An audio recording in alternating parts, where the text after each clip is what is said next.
Então, Dai, tudo bem? Tudo bem, Márcio, você?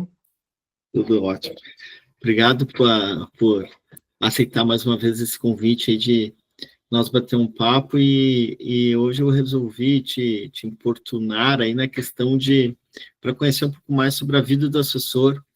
Eu realmente estou curioso em saber sobre teu dia a dia, teus modos operantes, assim, porque as pessoas que eu acabo conhecendo, que já são teus clientes, né?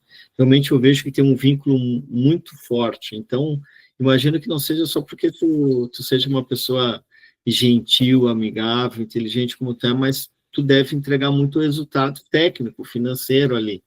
Então, é por isso eu não sou assessor de investimento, sou administrador de empresa, trabalho com alavancagem, mas eu fico curioso nessa profissão. É uma profissão que tem 27 mil assessores no Brasil, uma profissão que vai ter a dificuldade da IA aí cada vez mais forte nesse cenário, e também como investidor. Eu me sinto inseguro muitas vezes, e vejo que amigos investidores e todos ficam inseguros, porque, como todo assunto, né, a gente é bombardeado na internet ali por todo tipo de vídeos e todo tipo de opiniões. Então, é muito interessante, e como eu sempre falo, esse vídeo vai chegar para quem tem que chegar, para quem realmente queira saber um pouquinho mais sobre como se faz um trabalho sério na assessoria. E por isso, Dai, fala um pouco mais aí do teu início, do teu histórico aí na assessoria. Quanto tempo tu já tem? Eu já estou caminhando para fazer 10 anos de assessoria já, né? O meu início profissional não teve nada a ver com assessoria, eu acho que eu caí de paraquedas, no bom sentido. Eu comecei como financeiro de uma rede de lojas, então esse foi o meu primeiro contato com o dinheiro de outra pessoa, né? Acho que lidar com o dinheiro de outra pessoa é um assunto bastante delicado, né? Exige responsabilidade ao extremo. E depois desse meu trabalho, eu trabalhei no escritório de contabilidade, que foi onde eu conheci muita gente, né? O meu horizonte, assim, ele se ampliou de repente. E aí, quando eu passei a ganhar mais, eu comecei a procurar formas de investir, porque desde sempre, assim, eu já sabia que a única forma, né, de alcançar a independência financeira é através de investimentos, né? Então, uma pessoa que não investe hoje, ela não pode se dizer independente financeiramente, né? Ela tem que ter algum tipo de investimento. E quando eu comecei a pesquisar mais sobre o mercado, né, eu encontrei um escritório de assessoria em Poços, e aí eu comecei o meu primeiro contato, né, com assessoria foi como cliente. Então eu tive um assessor de investimentos que cuidava dos meus investimentos e que ia me ensinando ali como funcionava. E aí eu me apaixonei por isso, né? E comecei a pesquisar como funcionava a profissão para eu entrar, né? E quando eu entrei, tinha bem menos do que 27 mil assessores, né? Quando Sim, pensando no imagino. mercado de assessoria de 10 anos atrás, tinha bem menos profissionais. Sim. E comecei, o escritório era credenciado a XP, né? E aí faz 5 anos que a gente está no Safra. Então a XP estava fazendo um movimento ali de corretora se transformando em banco, né? E a gente saiu da XP e entrou no Safra, e o Safra estava fazendo um movimento contrário, era um banco se transformando em corretora. E uma coisa que eu achei muito bacana foi que o Safra estava muito aberto a aprender sobre o mercado de assessoria com a gente, né? Então, eles estavam muito abertos a isso, né? E a gente levava as demandas, as necessidades dos clientes, e eles estavam bem abertos a implantar, né? Implementar e melhorar o sistema deles. Então, o Safra de 5 anos atrás é completamente diferente do Safra de hoje. Então, eu comecei como cliente, fiz a prova, né? Tirei a certificação da Ancor para poder trabalhar como assessora. Passei de quarta, igual a carteira de motorista, mas foi assim, bastante resiliência mesmo, porque eu não conhecia nada do mercado, não sabia nem o que era CDI na época. Então, eu estudei, consegui tirar a certificação, mas quando eu comecei a trabalhar de fato, a ter contato com o público, eu ainda era bastante crua ali de conhecimento, não tinha passado por nenhuma crise. A minha primeira crise foi a greve dos caminhoneiros. Mentira, minha primeira crise foi Joesley Day, com o Temer na presidência. Então, a primeira crise ela é muito impactante, né? Todo mundo fica alvoroçado, o mercado está caindo, o que está acontecendo, como isso me impacta. Então, assim, acho que passar por várias crises me deixou mais dura em relação a isso. As crises hoje são vistas como oportunidade, então eu consigo manter a calma enquanto eu assessoro o meu cliente e não deixo o meu cliente ficar desesperado por questões de mercado, né? Então, o início da carreira foi assim. Bacana. Dai, uma dúvida que eu tenho, por exemplo, esse processo de desbancarização no Brasil, ele ainda está acontecendo, obviamente. Ele está muito atrás do que outros países, né? Então, a função do assessor de investimento, ela é muito importante para ajudar nesse processo de desbancarização, porque as pessoas não têm tempo para realmente se dedicar. Eu vejo que tem algumas pessoas que até fazem, e tudo bem, algumas até podem ter sucesso, mas na maioria das vezes a gente a gente já tem família, a gente já tem trabalho, a gente já tem a nossa própria especialização. Então é natural, né, que se tem alguém de confiança, quando eu falo confiança é que se feche, né, sobre valores, etc., ajudando a zelar do seu dinheiro, né? E um pouco mais além, como é que esse processo do namoro, assim, com o cliente, esse processo de diagnóstico para que o assessor faça um bom trabalho, imagino que tem que ter um processo ali preliminar, não? Tem um processo, sim. Todo primeiro contato que eu tenho com os meus clientes, ele é basicamente uma entrevista, né? Então, hoje em dia, os clientes chegam até mim através de indicações. Então, eles já vêm de contato de alguém que já confia em mim. Então, acaba tornando o processo um pouquinho mais fácil. Mas o início, ele é basicamente uma entrevista. Eu tenho que conhecer a pessoa antes de falar de renda fixa, antes de falar de ações, antes de falar de qualquer coisa. Eu preciso conhecer o cliente, porque cada pessoa é única, cada pessoa tem seus sonhos, tem seus objetivos, tem uma estrutura familiar, tem seus medos, né? Tem gente que chega para mim já querendo logo de cara investir em ações, mas se nunca teve experiência, como que eu vou colocar um cliente em ações se ele nunca teve experiência com investimentos? Então, o início ele é sempre assim, uma entrevista. Eu tenho que conhecer o meu cliente, tenho que entender a realidade dele, para só aí começar a montar uma carteira para ele. Eu até estou falando bastante ele, mas eu gostaria até de atingir mais um público feminino. Eu acho que o público feminino está muito distante ainda do mercado financeiro. Hoje, na minha carteira, hoje eu atendo, né, diretamente cerca de 170 pessoas, e dessas 170 pessoas, 18% só são mulheres. Então, é muito pouco, né?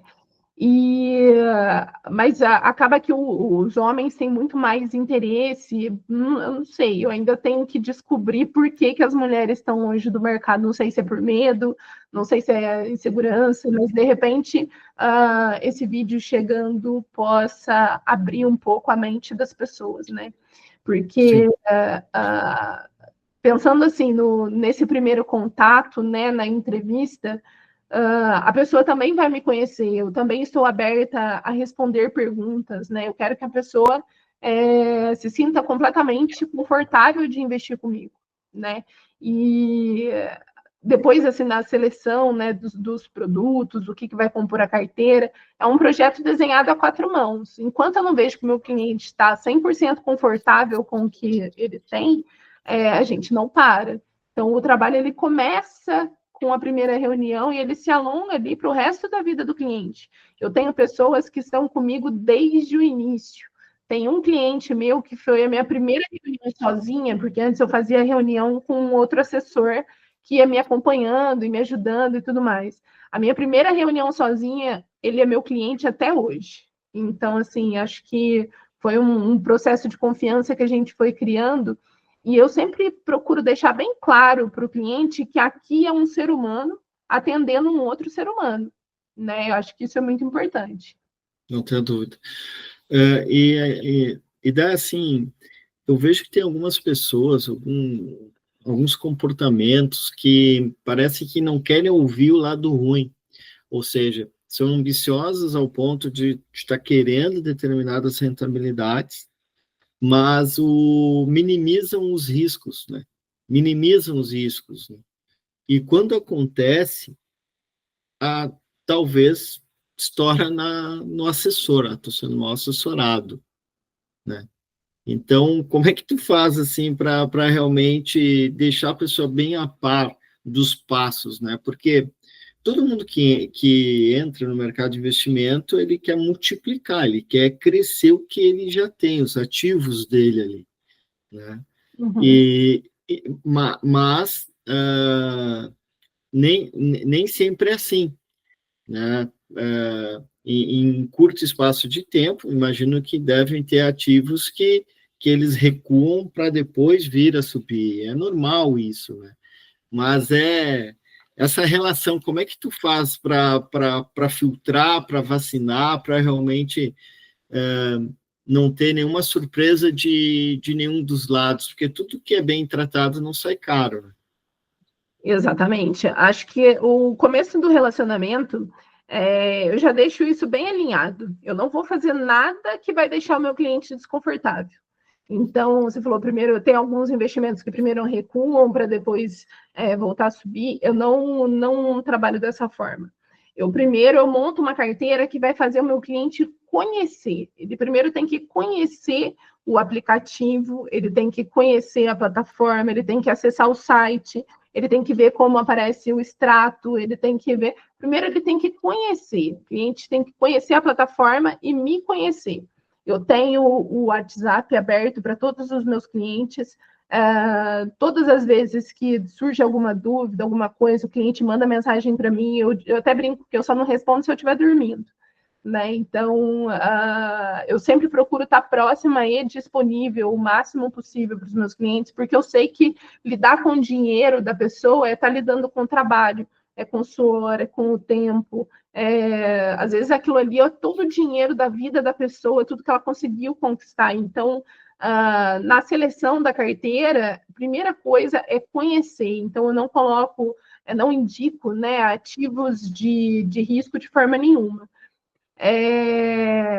Quando o cliente já vem de outro lugar, fazendo portabilidade de investimentos, que é possível também, tem muita gente que não sabe, fazendo portabilidade de investimentos, aí ele já vem com uma carteira pronta. Então, aí eu vou conhecer esse cliente, entender por que ele montou aquela carteira, que tem que estar alinhada com os objetivos dele, e a partir dali eu vou fazendo sugestões de alteração. Mas a questão do alinhamento de expectativa, ele é o ponto-chave do negócio. Eu sempre explico nos mínimos detalhes o funcionamento de cada um dos ativos, o porquê de cada um dos ativos na carteira, quais são os objetivos, eu explico qual é a liquidez dos ativos. Então, olha, se você tiver uma reserva de emergência, é daqui que você vai tirar, né, da sua reserva de emergência, caso aconteça alguma coisa. Esse ativo aqui, estamos colocando com um pouquinho mais de prazo por causa da taxa, por causa da rentabilidade, por causa não sei o quê. Então, tudo é muito bem detalhado, eu não deixo, né, passar nenhum ponto, assim. E acho que a questão humana é o que mais interfere, porque o mercado é muito psicológico, né? As pessoas, todos os investidores ali sofrem influência psicológica. A minha primeira crise como assessora foi o Joesley Day. Nessa época, eu acho que eu devia ter só uns 10 ou 15 clientes só, e todos eles entraram em pânico, né? Então, e aí eu entrei em pânico junto. Por quê? Porque me faltava experiência e eu estava lidando ali com o emocional de várias pessoas num evento que não tinha como prever que aquilo aconteceria, né? E a partir de então, né, várias outras crises aconteceram e a experiência me fez ver que as crises são oportunidades. Então, hoje, quando acontece algum evento desse nível catastrófico, assim, tipo a pandemia, por exemplo, a gente sabe que uma hora vai passar. E quando passar, quem não entrou em pânico vai se beneficiar. Então, eu procuro trazer essa calma para todos os meus clientes, né? O cliente, às vezes acontece alguma coisa lá na China, o cliente me manda mensagem meia-noite, aí eu vou responder só no outro dia, eu falo, fica calmo, tá tudo bem, tá acontecendo lá na China. Sim. Então, acho que lidar com o psicológico dos clientes também é muito importante, né? Sim. Inclusive, quando se fala de inteligência artificial para substituir um assessor, eu vejo muito distante isso ainda, por justamente o que tu falou. Um assessor hoje, ele tem que conhecer, um bom assessor, mano, eu penso assim, que ele tem que conhecer de produto, ele tem que ter uma noção, não precisa conhecer de forma aprofundada todos, mas ele sim tem que conhecer todos os produtos do mercado, ele tem que ter, tá ligado, imagino eu, a economia global, porque o mercado financeiro se move de acordo com movimentos políticos e econômicos, e ele também até tem que conhecer um pouco do negócio lá, do dia a dia do próprio cliente, não é? Então, no meu ponto de vista, isso é ser um assessor completo, e vejo que falta um pouco para tecnologias assim assumir isso. O que tu acha disso, né? Ó, eu vou comentar da inteligência artificial e do trabalho de gerente de banco na mesma resposta. A inteligência artificial, ela não leva em consideração os sentimentos do investidor.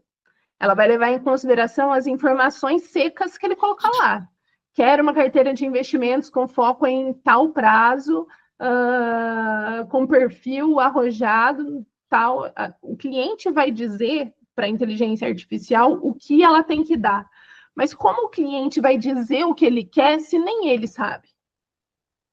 Entende? Então, assim, às vezes a pessoa sabe o que acha que sabe o que ela quer ou qual é o perfil dela, e na hora que a coisa acontece, ela fica desnorteada, né? O que está acontecendo aqui? De repente era para eu estar ganhando dinheiro e eu estou perdendo, mas por quê?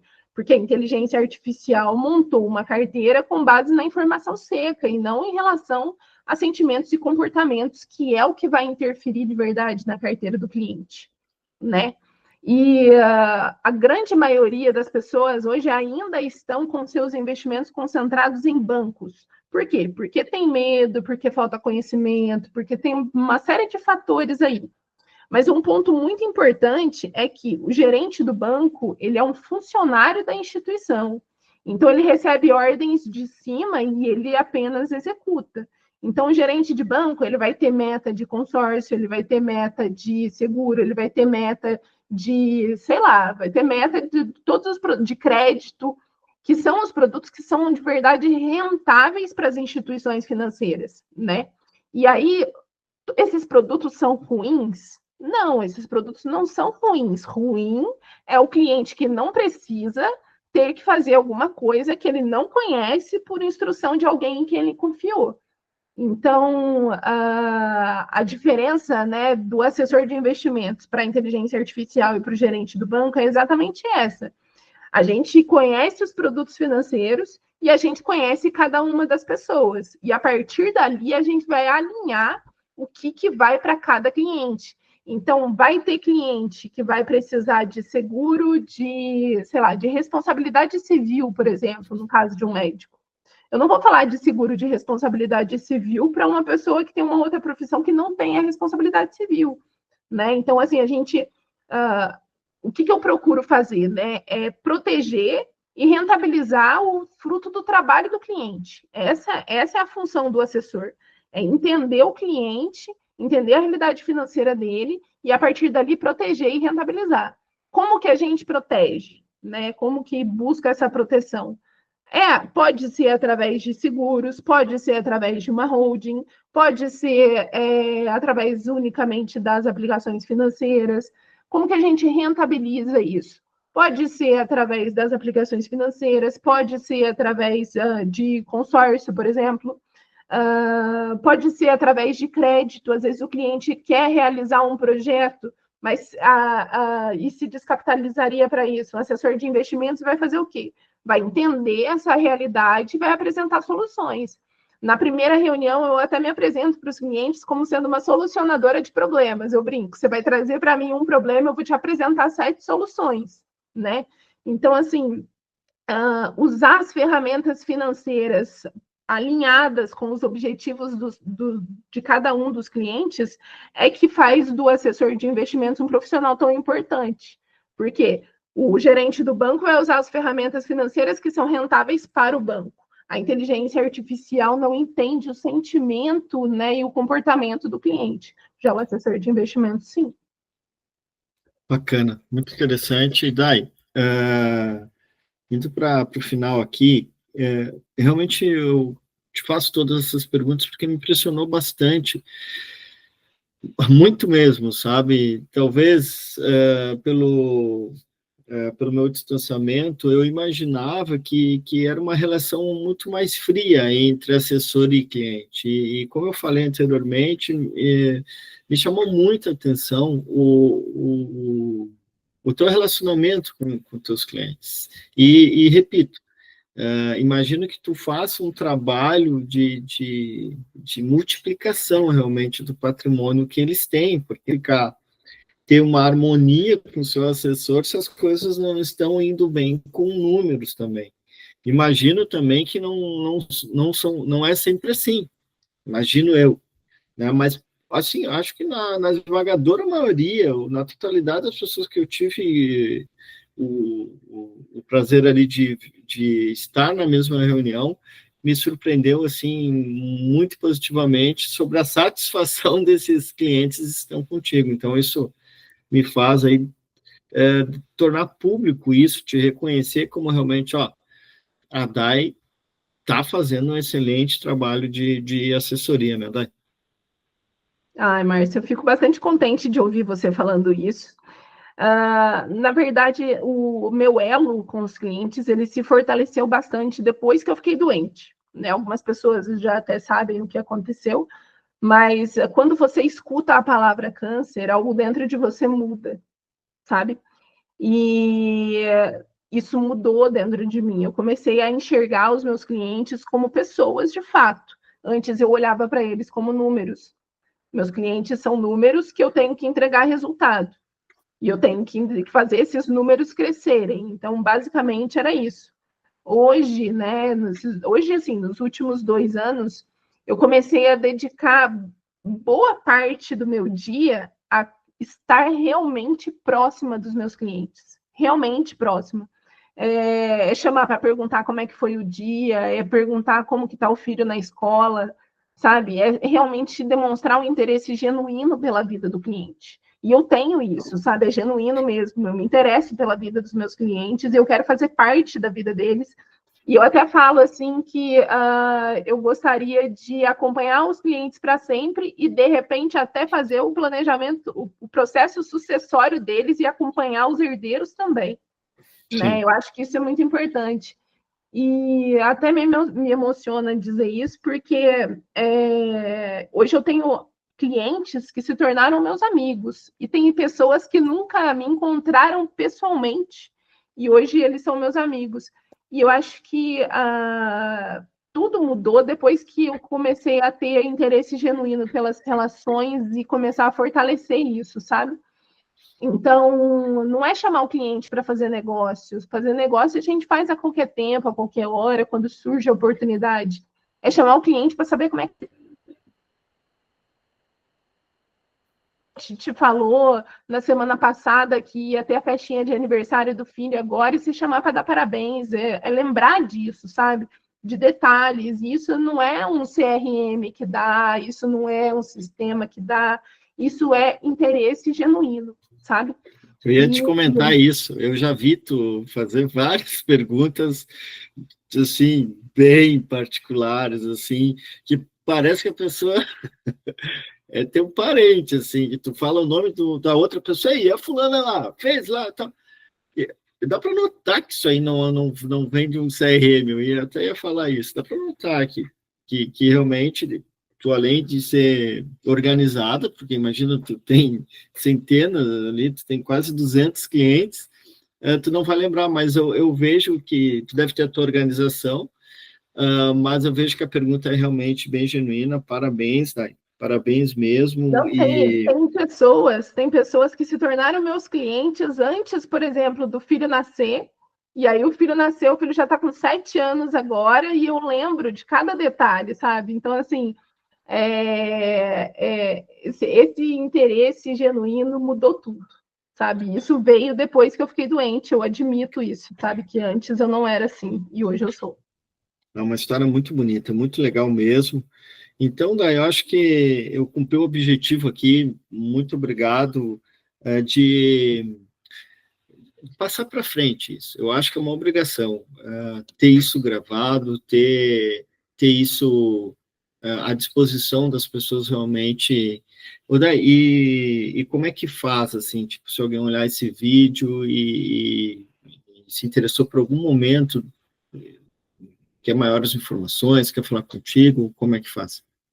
Pode me chamar inbox no Instagram, né? Me mandar mensagem no Instagram, eu vejo em tempo real, eu passo o tempo todo com o celular na mão, até porque o meu contato com os meus clientes é, em grande maioria, digital, né? Então, faço reunião por vídeo, faço reunião por telefone, de como for melhor para a pessoa. Normalmente, eu gosto que a primeira reunião seja por vídeo. E aí eu mando o link para a pessoa, eu vou fazer essa entrevista, vou entender, conhecer, e a partir daí a gente começa uma jornada. Eu costumo falar que cada cliente que chega para mim, né, com 10 mil reais e se torna milionário é um troféu que eu gosto de ter na minha estante. Eu conto e eu sei cada um dos clientes com que isso aconteceu. Ah, que legal. E qual é o teu Instagram? Meu Instagram é @can_Daiane, CAN_Daiane. Daiane com I, né? Isso, Daiane com I no meio e no final. Beleza, então. Dai, beijão, muito obrigado. Márcio, foi um prazer, viu? Fiquei muito contente Igualmente. com a nossa conversa. Um prazer dividir com você e com o pessoal um pouco da minha experiência. Valeu, sucesso, Dai. Obrigada. Valeu.